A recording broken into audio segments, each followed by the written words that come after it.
Hey guys, in this episode of the M.A.D Coaching Tips, I'm going to show you how to best navigate this tight left-handed corner. We're going to cover everything from your entry and transition into the hook, all the way through the exit. Starting out this section, we have a tricky little step up onto a really plateaued hard pack section. So as you can see, I purposefully tag the step up, case it, and that sets me up onto the front wheel, lots of front brake. I'm squeezing with my toes and with my legs. That's the entrance.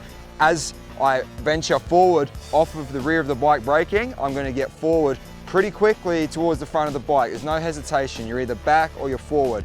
Now, as I get onto the tank, you can see my head start to look directly to the apex, to the center of the corner. I'm always looking ahead, okay? Now, if you take a look at my right foot peg, that right foot peg, my foot is on the toes, my knee is squeezing against the frame, and I'm actually leveraging my body weight of that right leg on the top side of my peg. Okay, so that right foot's hugely important to keep that bike in check. Now, if you look at the left side, the downside of my body, my left elbow's up. I've got one finger on the controls, okay, which is just to really control the revs, if nothing else. Now, my left foot, my toes in, it's tight against the shroud. It stays tight as I dip in. I'm gonna lean over, and then as you see me start to accelerate, as soon as that transition's made from the apex to the exit, I begin to accelerate, I ensure I don't open up. And what I mean by that is my head does not lose contact with the front of the bike. The crossbar always needs to be in check with your chest and head. Okay, now from there, my foot slowly starts to come back towards the frame.